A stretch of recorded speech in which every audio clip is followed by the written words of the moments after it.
Yang terakhir itu ditandatangani oleh Megawati Soekarno Putri dan Hasto Kristianto. KPK mengundang kami pun saya akan datang. Itu merupakan bagian dari tanggung jawab warga negara. Kalau tanda tangannya betul, karena itu dilakukan secara legal ya. Berarti buat 3 kali ya Mas?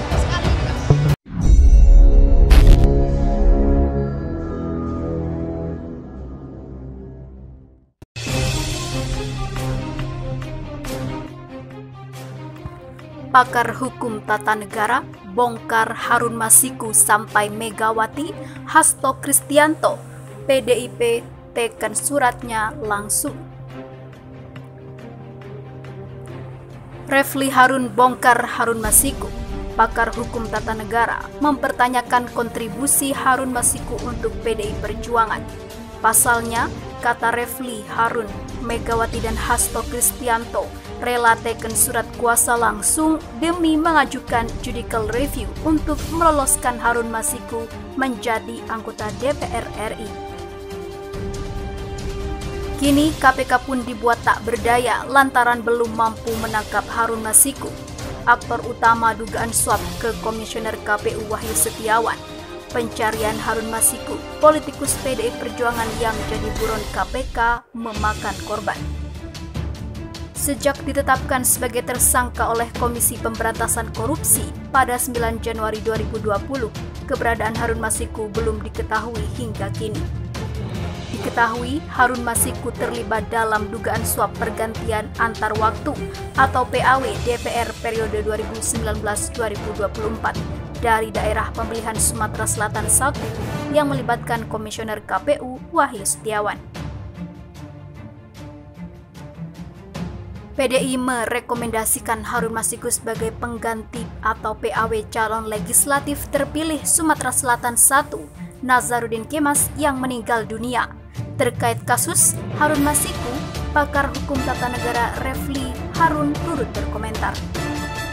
Refli Harun justru mempertanyakan siapa sebenarnya Harun Masiku. Pasalnya, Refli Harun beranggapan sosok Harun Masiku begitu penting bagi partai PDI Perjuangan. Hal tersebut diungkapkan Refli dalam tayangan yang diunggah di kanal YouTube Indonesia Lawyers Club. Who is Harun Masiku? Siapa sih Harun? Jadi saya mau merekonstruksi masalah ini. Kenapa dia begitu penting bagi partai untuk menjadi calon pengganti dari calon yang sudah meninggal dunia, kata Refli. Refli Harun menyebut Masiku hanyalah calon legislatif yang menduduki urutan kelima suara terbanyak di daerah pemilihan Sumatera Selatan 1. Kita tahu bahwa kita ini sistem proporsional terbuka.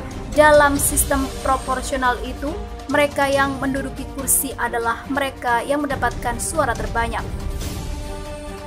Kalau kemudian suara terbanyak itu berhalangan tetap termasuk meninggal dunia, maka kursi tersebut jatuh kepada suara terbanyak berikutnya, entah kedua, ketiga, tergantung jumlah kursinya, ungkap Refli.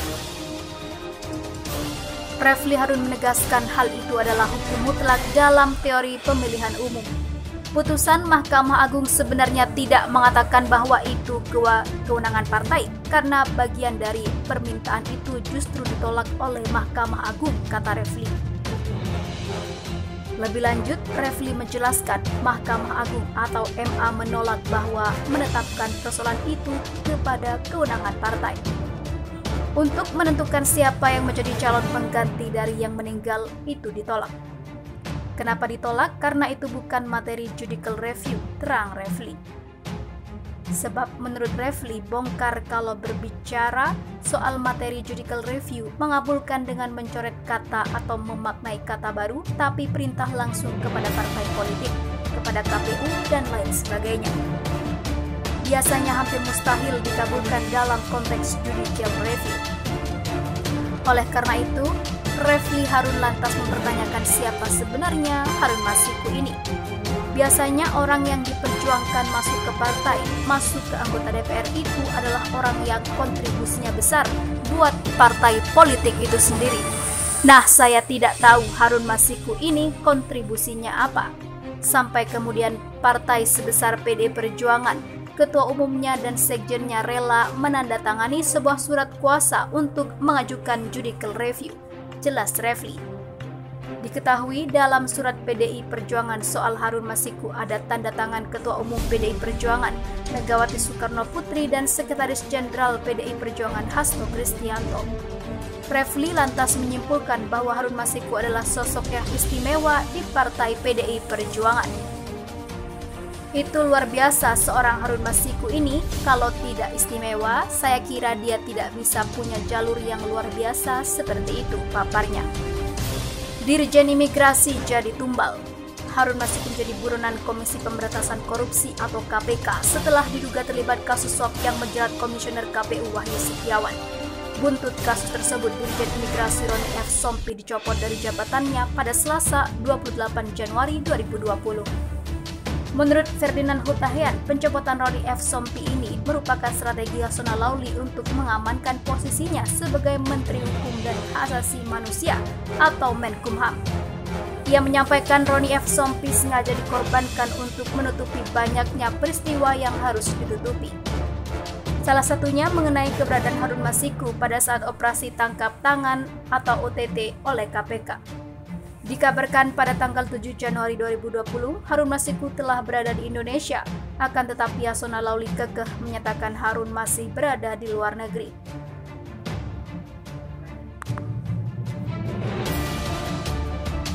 Atas dugaan kebohongan ini, Yasona Lawli dilaporkan oleh anggota anti korupsi kepada KPK terkait Undang-Undang Tindak Pidana Korupsi atau UU Tipikor Pasal 21 tentang penghalang-halangan penyidikan. Menurut saya, Roni F. Sompi ini memang menjadi korban yang dikorbankan untuk menjadi way out atau jalan keluar bagi Yasona supaya selamat dari laporan itu, papar Ferdinand. Roni F. Sompi dikorbankan dan rela dikorbankan karena sampai sekarang pun Roni Sompi tidak melakukan perlawanan apapun atau menyampaikan apapun, tambahnya. Harun Masiku memang diperjuangkan Megawati dan Hasto untuk jadi anggota DPR RI. Tersangka kasus suap anggota DPR RI Harun Masiku kini menjadi buron KPK setelah diketahui kabur ke luar negeri. KPK kini mengimbau agar Harun Masiku yang merupakan kader Partai PDI Perjuangan segera menyerahkan diri ke KPK. Kepada pihak lain yang terkait dengan perkara ini agar bersikap kooperatif, kata Wakil Ketua KPK Lili Pintauli Siregar. Siapa Harun Masiku? Seperti diketahui, Harun menjadi tersangka karena diduga menyuap anggota KPU Republik Indonesia Wahyu Setiawan terkait pergantian antar waktu atau PAW anggota DPR RI. Rupanya, selain menyuap anggota KPU untuk bisa menjadi anggota DPR RI melalui jalur PAW, Harun juga diperjuangkan oleh partainya, yakni PDI Perjuangan. Hal itu diungkapkan pengamat hukum Zainal Arifin Mohtar dalam tayangan ILC. Kata dia, meskipun pada akhirnya permohonan PDIP ditolak KPK, namun perjuangan PD Perjuangan agar Harun Masiku ditetapkan jadi anggota DPR RI perlu diperhatikan. Hal itu karena Ketum PD Perjuangan Megawati Soekarno Putri juga pernah menggugat peraturan KPU nomor 3 tahun 2019 tentang pemungutan dan perhitungan suara.